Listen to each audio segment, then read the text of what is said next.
Bonjour à toutes et à tous, bienvenue sur notre chaîne Vocation. On est très heureux, vous êtes très nombreux à vous être abonnés. Alors on met en avant, comme vous le savez, des métiers, mais aussi et surtout des professionnels passionnés et passionnants. C'est la Saint-Valentin, on a eu beaucoup de demandes pour dire « Ah mais on aimerait faire des cadeaux, parlons peut-être bijoux ». Alors on s'est dit, bah tiens, on va mettre en avant aujourd'hui le métier de bijoutier, mais on va plus loin que ça va être un créateur, graveur, bijoutier. Bref, il est complet, il fait tout. C'est une enseigne qui a plus de 60 ans. Ça fait très longtemps qu'ils font ces métiers, ils ont une belle notoriété. C'est la bijouterie Ness. Et on va aller voir aujourd'hui Steve Béaziz qui dirige toute cette belle maison. On y va, c'est parti, la bijouterie Ness. On va voir ce que ça donne.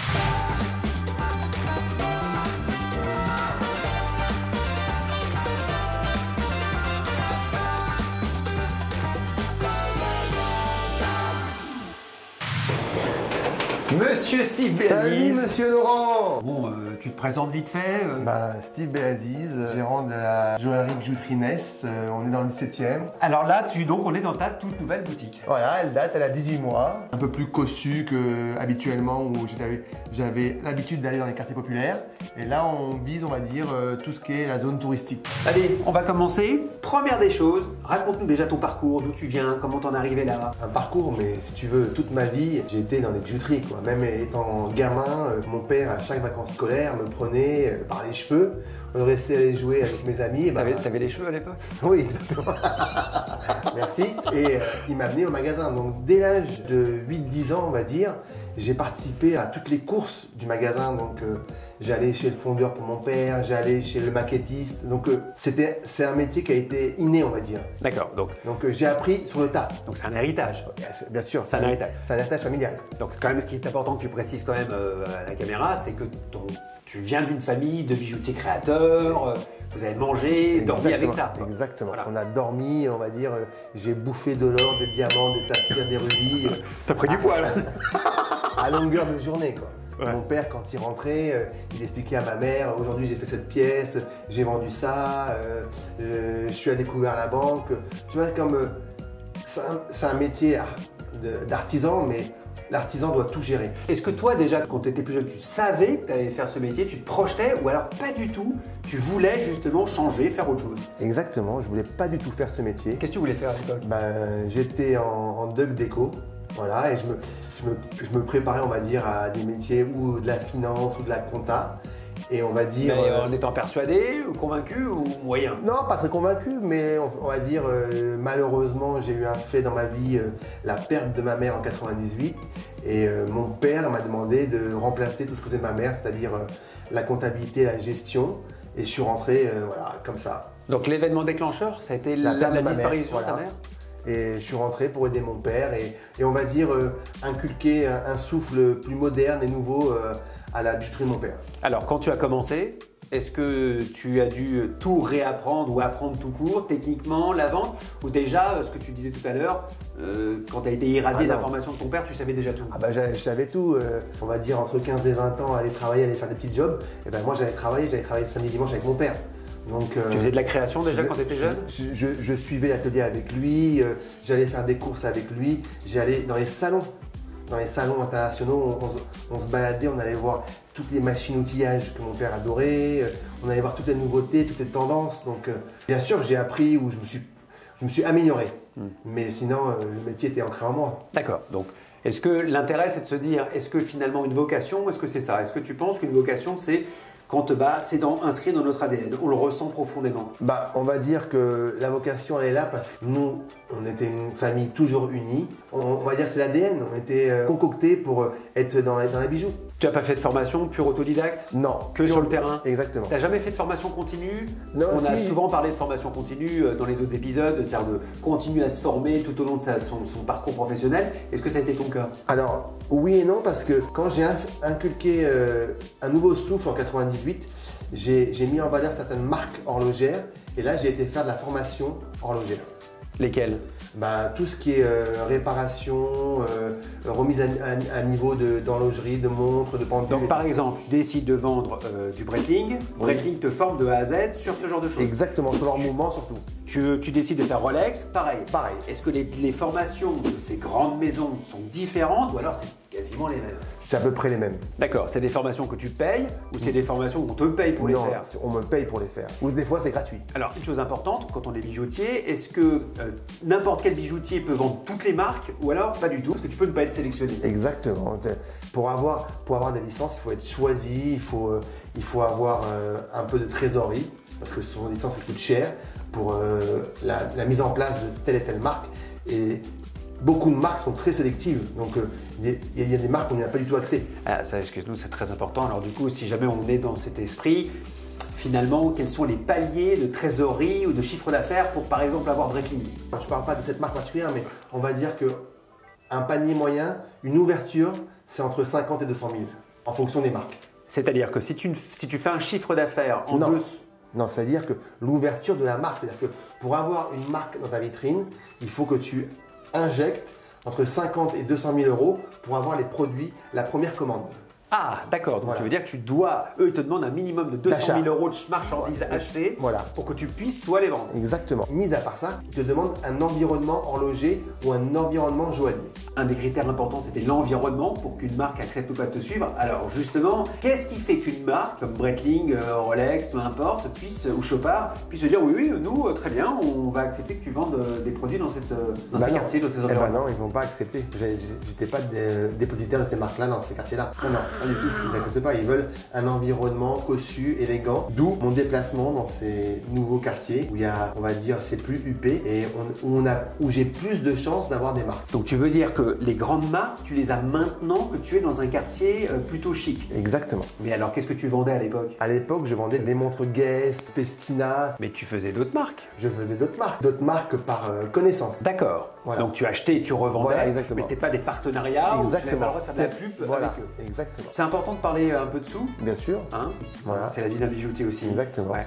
Est-ce que les marges sont les mêmes? Les marges sont-elles les mêmes en fonction des marques? Non, pas du tout. Chaque marque a sa marque. Grosso modo. On va dire les marques tournent entre 1,80 et 2,05. Ça, c'est la marge pour toi, revendeur. Exactement. Et est-ce que tu as une idée du prix de fabrication, marketing tout compris, et de ce que peut gagner justement, je sais pas, la Daytona par exemple qui est vendue dans les 10 000 euros, il faut bien le savoir, c'est des petites choses. J'avais vendu 12 000 euros et ça cote entre 20 et 25 000 euros. 12 000 euros et ça cote entre 25 000 euros. Non mais après, ils ont une belle marge, mais quand on dit belle marge, dans la marge, il faut inclure le marketing qui est phénoménal. Vous avez dans le monde entier toutes les marques où sponsorisent des événements comme du tennis, des courses hippiques ou des courses de Formule 1. Donc à la base, la marge est bonne, mais à la finalité, avec tout le marketing, je pense qu'elle est moyenne. Tu penses? Oui. Ok. Tu es créateur aussi? Aussi. Tu as ta propre marque? Exactement. Ok. On peut aller maintenant faire un petit tour, voir ces petites merveilles, Bien voir sûr. ce que toi tu fais, voir Bien ce que sûr. les autres font. Je peux te montrer une petite plaquette de solitaire, mariage. Alors d'abord, là sur tout ça, qu'est-ce qui se vend le plus? Qu'est-ce qui se vend le plus? On va dire c'est tout ce qui est traditionnel pour les événements festifs, dont les mariages. Donc on a solitaire, alliance, tout. On a des... Tu vois, tu peux voir comme Donc ça. les bagues se vendent le plus que des montres? Oui, oui. Ah bon? Ah oui. Pourquoi? Les femmes aiment porter des bagues et c'est, on va dire numéro 1 la bague, numéro 2 le collier. Alors ça c'est tes créas? Oui, c'est toute la vitrine que tu vois là. Ah ça vaut le c'est coup de mes voir créas. ça quand même, c'est magnifique Voilà, ce qu'il fait. c'est mes créas. Donc tout ça, tout ce que vous voyez ici, c'est lui qui le fait. Voilà, c'est mes créas Je peux? Oui, bien sûr, en solitaire. La plus alliance. chère c'est laquelle? La plus chère, alors on va dire, allez, en vitrine, on est à presque 20 Ah la 000 vache. euros. Alors là chers amis, je vous montre sa création la plus chère, enfin en bague. En bague. Non, tu fais que En des bague, bagues, oui. pas de montre. Non, je n'ai pas de montre. C'est magnifique.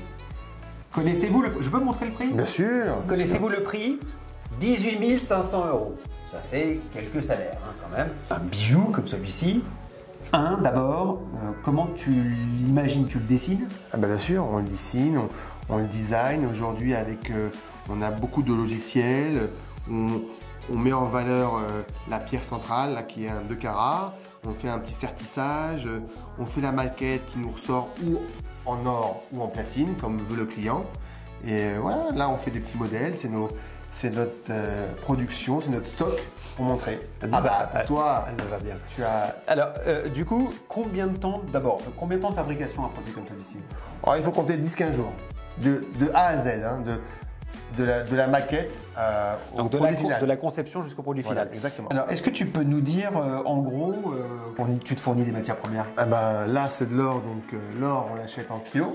1 kilo d'or aujourd'hui, ça vaut entre 50 et 55 000 euros le lingot en fonction des fluctuations de la bourse. Et après, les diamants, eh ben, on va acheter de la qualité dans tous les marchés de boursiers diamants qui sont Anvers, Tel Aviv, Johannesburg. Est-ce que ça sous-entend que quand tu vois qu'il y a à un moment donné une chute d'un marché et que tu as de la trésorerie, tu investis parce que tu sais que sur le long terme, ça sera plus rentable? Exactement. Ben, concernant la cotation de l'or, on va dire qu'il y a 10-15 ans, l'or était entre 20 et 25 000 euros. Aujourd'hui, il a doublé. Ça, toi, ça te coûte combien la fabrication? Sur un produit comme ça, on est entre, on va dire, entre 11 et 12 000 euros quand même. D'accord. Donc Voilà. la grande chance que tu as, c'est que tu n'as pas besoin de faire de communication et de marketing comme les grandes marques. Exactement. D'accord. Donc là, c'est beaucoup plus rentable une création comme celle-ci, même si c'est du travail, du talent, etc. Mais c'est plus rentable ça que si tu vendais une bague Notre marge est meilleure. Voilà, nettement meilleure. Si on était un magasin qu'avec des licences, la survie est plus difficile. Et il y a des magasins qui ne font que de la licence? Oui, mais alors ça, c'est des monomagasins et c'est des monomarques. Ça veut dire que c'est les marques en direct. Donc, eux, ils ont déjà leur marge qu'ils vendent aux bijoutiers. Genre le corner Taguer. Voilà, exactement. Donc, ils ont des doubles marges. Bon, bah écoute, Faut que je te Tu es la beau. rende. Ah, non, mais Moi, je trouve à qu'elle moins va que tu bien. me sortes ta carte bleue et pour ta future compagne. Elle va plus être bleue là. Voilà, je te la rends, elle est magnifique. Et là, on a vu pas mal de choses. On a vu comment on agence la boutique, on a vu ton parcours, on a vu les relations avec les fournisseurs. Maintenant, ce que j'aimerais bien, c'est que tu puisses me montrer soit comment créer, soit comment faire. J'ai envie de mettre les mains dedans. Bah oui, on va faire aujourd'hui, on va faire un changement de pile et un changement de bracelet. C'est pas très sexy, changement de pile et changement de bracelet, mais il faut bien que j'apprenne. Ah bah oui, Voilà, on c'est ça. commence. Allez, c'est parti, changement de pile, changement de bracelet. Là maintenant, donc là on passe à la pratique. Exactement. Donc Hein? là, on va effectuer un changement de pile et un changement de bracelet. Donc tu vas m'aider? Ouais. Bah oui. Ah mais moi je suis prêt à apprendre. Bah, Voilà. c'est le but. Non mais le changement de pile et de bracelet, c'est pas très sexy, mais c'est une Oui. demande assez récurrente. Oui, c'est une demande, on va dire, qu'on a 3-4 fois par jour. Ah ouais. Ah oui, Donc c'est vraiment le quotidien du métier. c'est le quotidien. Bon, un jour je pourrais créer des bijoux lorsqu'il sera généreux et qu'il pourra m'apprendre. Alors c'est parti, on commence par Le quoi? mot généreux est très difficile chez moi. Allez c'est parti, on commence par quoi? Alors là, on prend une montre. Tu vois que le bracelet est abîmé. Donc je te montre comment on fait. Ça, c'est un couteau d'horloger pour déchausser le bracelet. Comme si tu veux. Est-ce que tu manges des huîtres? Non. Ah bah voilà, c'est vrai. Tu vois, tu insères le couteau entre la corne et le bracelet et tu pousses sur la pompe. Ok, ça roule. Voilà. Ah Tu non, vois mais tu l'as fait. Bah, on va te le refaire. Donc, Alors c'est parti. Donc voilà. Et alors, comme je vais pas te dire que tu es plus âgé que moi parce qu'on a le même âge, eh ben on s'aide d'une loupe. Tu vois? Eh oui, comme ça, Ah bah voilà. on n'a pas de problème. Tu vois, et tu vois tes gros ah doigts. mais ça n'a rien à À voir. Bah oui, tu vois tout. Non, ce qui est un peu emmerdant quand même, c'est qu'avec la loupe, mine de rien, Ouais. bah, ça fait très étrange. C'est à quoi très étrange? Bah, je sais pas, j'ai l'impression que c'est tellement gros que j'ai peur de me faire mal. Ouais. Je pense que t'es vraiment pas doué. Ah ben voilà. Allez voilà. Sans se couper. C'est royal. C'est J'ai royal. réussi. Tu vois? C'est un petit travail, mais voilà. D'accord, Donc, ok. alors on y va. Attends, j'en profite là, les numéros de série, c'est quoi exactement là? Bah, c'est le numéro de série de la montre. Ok, Voilà, c'est quand il y a un vol et la montre que tu tiens entre les mains est en or. d'accord, Donc elle a quand même une valeur. d'accord. Voilà. Ok. Alors ensuite, J'ai mis la première partie pour montrer à Laurent parce que comme on a pu remarquer, lui et ses doigts ça fait 3, pas 2. Donc on le laisse monter la deuxième partie. j'ai peur de l'abîmer en fait. J'ai peur que... On était à la bonne école. Voilà. J'ai réussi. Et t'as réussi, bravo. Non là franchement, Bravo. chapeau. Non j'ai réussi. Bravo. Donc ça, que ce soit clair, ça représente, on va dire, 2/3 des demandes au quotidien. Oui. C'est ça que tu m'as dit. Ouais, c'est... De réparation. Hein, En fait, on a des périodes assez pleines. C'est en été et au retour des vacances. Donc ça représente combien de pourcentage de ton chiffre d'affaires ça? On va dire 5% quand même. Donc maintenant, on va changer la pile. Une fois qu'on a enlevé le remontoir, après on prend le couteau, on met entre le petit trou et hop, voilà. Donc là, on a accès au mouvement. Voilà. D'accord. Et tu vois la pile. D'accord. Donc on prend un petit tournevis, donc je remets ma loupe, on chasse la pile et c'est fini. La montre, on voit le mouvement sans la pile. Donc on pose pour pas qu'il y ait de contact. Pour connaître le numéro, on a un mode d'emploi où on met la pile pour savoir exactement le calibre de la pile et le numéro de la pile. Voilà, tu vois, donc on essaye. Et quand ça rentre et que c'est bon, Donc et là, c'est là. 364. Voilà, on va dans mes piles, on prend 64, là on dégoupille, la pile est remise avec tes deux doigts. T'as entendu le clic, c'est que c'est bon. T'as appris comment on change une pile. Bon, alors maintenant, on va parler argent. Sous. Bon, alors maintenant, on a changé de lieu. On est allé dans son bureau, hein, où il gère toutes ses affaires, tout son petit business, facture, La gestion, les finances, très important. Gestion, donc c'est le moment de parler d'argent, en tout cas le bon endroit. Alors je voulais juste vous montrer, je trouvais ça très très mignon. C'est une de ces petites créations, voilà. Et ça, c'est le produit de l'imprimante 3D. Voilà, c'est un pendentif Nefertiti. Et il sera en quelle matière? Là, il va être en or jaune et ça va être un... Après, on va lui mettre une bélière pour attacher une chaîne. D'accord. Voilà. Il a quand même de très très grandes oreilles. Les oreilles de Nefertiti. Nefertiti aux grandes oreilles. Oui, très bien. Alors, bon, parlons dessous. Grosso modo, combien ça gagne un bijoutier, puis toi en particulier? Avec les mois moins bons, les mois bons, on va dire une moyenne. Un bijoutier normal doit gagner entre 3 500 € et 5 000 € par mois. On parle net. Net. Mais là, c'est la vente, La vente. la réparation. Ah, mais si on calcule le nombre d'heures, on est pire que des smicards. Pourquoi? Parce qu'on travaille du lundi au samedi. Lundi au samedi, on fait des horaires de 9h, 19h, 9h, 20h. Ouais, mais c'est le cas de beaucoup de gens qui, eux, gagnent le SMIC. Donc, tout va très bien. Oui, mais voilà. Mais, non, mais 9h, 19h, dans la grande distribution, beaucoup le font. C'est-à-dire que si on ramène le salaire de 3 500 à 5 000 € par mois, on fait des semaines entre 65 et 70 heures. Mais là, c'est à son compte ou même si tu es salarié, un bijoutier salarié? À mon compte. D'accord. À mon compte. Après, un bijoutier salarié, en fonction des qualités qu'il a, les degrés de formation, tu as des secteurs 1, secteur 2, c'est différentes rémunérations. D'accord. Mais un bijoutier joaillier doit commencer aux alentours de 1300, 1500 €. Concrètement, en chiffre d'affaires, pour une bijouterie un peu comme la tienne? On va dire aux alentours de 800 000 €. D'accord, voilà. Ça c'est le chiffre d'affaires annuel, 800 000 €. Voilà, exactement. D'accord. Sur l'avenir, parce que là le digital prend le dessus, on sait qu'il y a beaucoup de boutiques en ligne où on achète des bijoux, etc. Comment tu te positionnes? Comment tu vois l'avenir de ce métier, toi? L'avenir, c'est comme tout le monde, c'est que là je suis en train de créer un site pour vendre mes bijoux sur Internet. Parce que Internet aujourd'hui, c'est l'avenir. Donc tu veux créer une boutique en ligne? Voilà, une boutique en ligne. Est-ce que tu des réseaux sociaux? Est-ce que tu animes? Est-ce que tu fais une grande partie? C'est sûr que je mets des bijoux, on va essayer. Toutes les semaines, je me sers des réseaux comme Instagram ou Facebook pour me vendre, quoi. Mais c'est sûr que le net... Est-ce que tu vois un retour clairement sur ton action sur le digital? J'ai beaucoup de demandes. J'ai beaucoup de demandes sur les apparitions de quelques bijoux que je mets en ligne. Si imagine que quelqu'un s'intéresse, se dit voilà, moi j'ai envie de devenir bijoutier, alors que ce soit un jeune ou que ce soit même un professionnel en reconversion, qu'est-ce que tu lui conseilles? Ah ben, premièrement, beaucoup de courage. Pourquoi beaucoup de courage? Tout le monde nous dit beaucoup de courage. Parce que il faut du courage, de la patience, parce que être artisan, c'est sûr qu'on a notre passion, fabriquer, modeler, faire des produits, mais mis à part ça, il faut être bon en négoce, il faut être bon en vente, il faut être bon en gestion pour ses finances. C'est un travail où malheureusement, on doit se remettre en question tous les jours, parce que des fois les mois sont calmes, la banque, on est à découvert, elle nous appelle. Les prix des marchés qui peuvent être à la hausse ou à la baisse, la matière première, les fluctuations.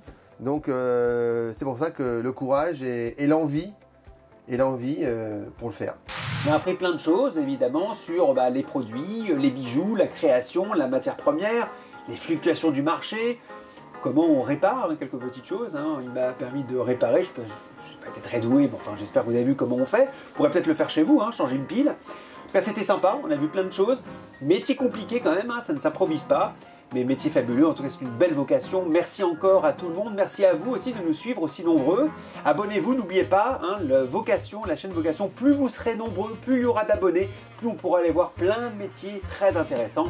Je vous dis à très vite et merci encore à tous. Ciao ciao, à bientôt.